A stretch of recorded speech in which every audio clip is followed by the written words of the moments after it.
saudara kita yang terbaring di rumah sakit.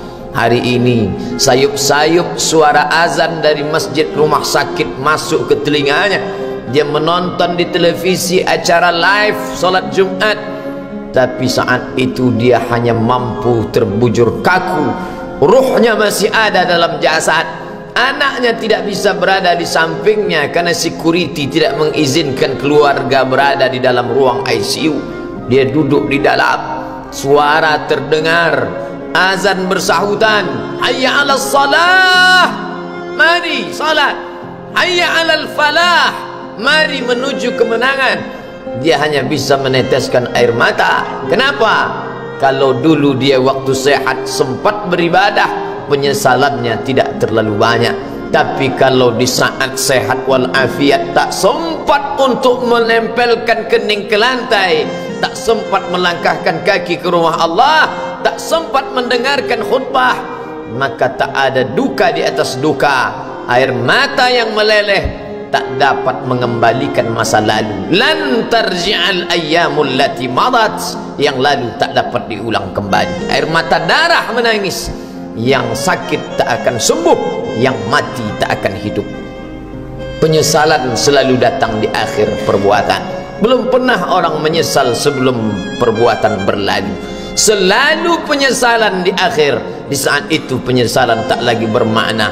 Apa kata mereka ketika melihat azab Allah? Rabbana, hai Tuhan kami, ya Rabb kami, absarna, mata kami sudah melihat azab, wa sami'na, telinga kami sudah mendengar suara tangisan, teriakan, pekikan di dalam neraka. Farji'na, kembalikan kami lagi ke dunia, na'mal salihah, kami ingin beramal saleh, inna muqinun, kami yakin seyakin-yakinnya. Tapi saat itu penyesalan tak lagi bermakna, karena dunia tak mungkin utuh semula, karena sudah menjadi sunnatullah yang lampau tak akan kembali. Idza sama'un fatarat, langit terbelah, wa idzal kawakibun tasarat, planet-planet bertabrakan, wa idzal biharu fujirat, lautan diledakkan, diletupkan, wa idzal quburu bu'sirat, semua yang dikubur dibangkitkan. Alimat nafsum ma qaddamat wa akharat, disitulah orang baru sadar apa yang dulu pernah aku lakukan. Wa qadimna ila ma amilu min amalin, semua amal mereka kami tunjukkan, kami datangkan. Ini amalmu, ini infakmu, ini wakafmu, ini sedekahmu, ini salawatmu, ini bacaan Qur'anmu, ini zikirmu. Tersenyum mata melihat amal. Faman ya'mal mithqala dzarratin khairan yarah. Tapi jangan lupa, apakah yang dosa-dosa itu dilupakan begitu saja? Yang buruk pun akan nampak juga.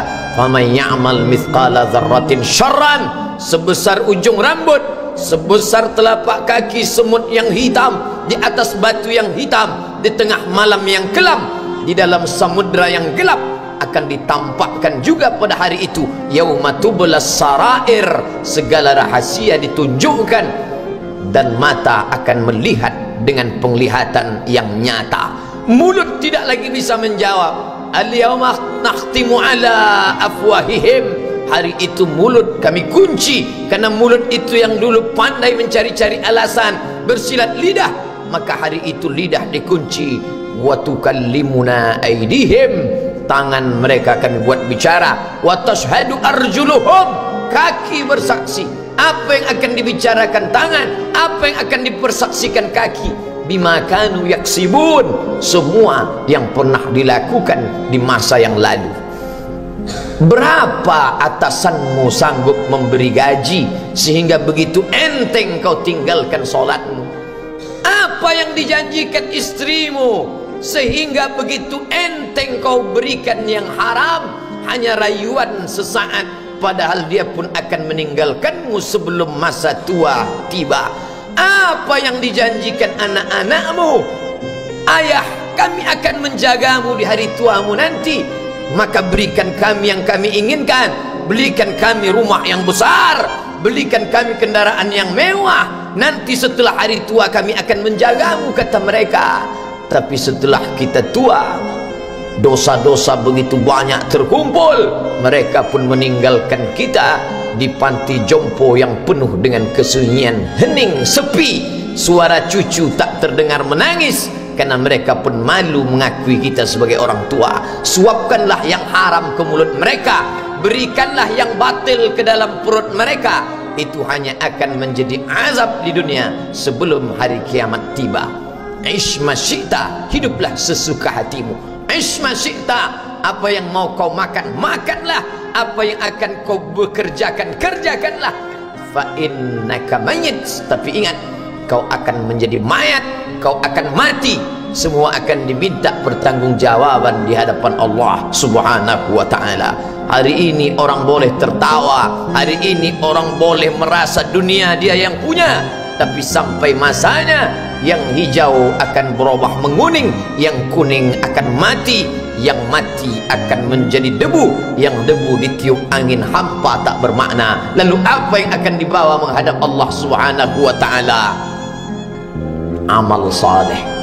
Kalau pernahlah mulut itu membaca sepotong dua potong ayat sebelum berangkat bekerja, kalau sempatlah masuk ke kamar mandi mengambil air wudhu, solat sunat duha sebelum berangkat bekerja, kalau sempatlah ketika duduk dalam suasana santai membuka iPad lalu dibuka Quran digital sambil melihat beberapa ayat, merenungkan maknanya, mengingat mati, kalau sempatlah mulut mengucapkan subhanallah wa bihamdihi subhanallahil azim, kalau sempatlah anak istri dibawa ke masjid iktikaf mendengarkan pengajian, kalau sempatlah beberapa persen dari pendapatan itu dilimpahkan ke rumah anak yatim panti jompo masjid, kalau sempatlah beberapa meter tanah dibeli untuk pembebasan mendirikan rumah Allah, kalau sempat memberikan beberapa karpet untuk rumah yang selalu ditinggalkan, kalau sempatlah membelikan beberapa kilo beras untuk yatim piatu dan panti jompo,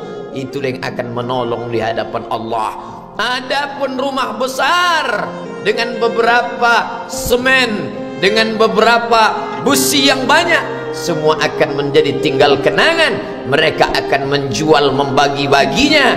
Tanah yang dulu harganya semeter 100.000 sekarang sudah menjadi 5 juta. Mereka akan bagi-bagi itu semua kepada ahli waris. Lalu kita hanya membawa 3 helai kain tipis yang tidak berjahit, dan itu semua menjadi milik orang. Kalau dulu mereka kita didik dengan pendidikan yang baik, di tengah malam mereka bangun menetes air matanya, lalu dia berdoa, Rabbighfirli wa liwalidayya warhamhuma kama rabbayani shaghira, seperti tetesan embun di tengah gurun Sahara yang panas.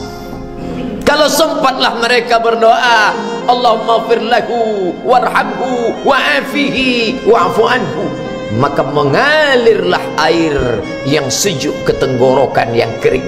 Kalau sempatlah mereka membeli makanan, diundangnya anak yatim, diusapnya kepala, ya Allah, terimalah sedekahku ini untuk almarhum ayahku, almarhumah bundaku. Aku tak dapat membalas budi baik mereka, ya Allah, mereka sudah mendahului aku.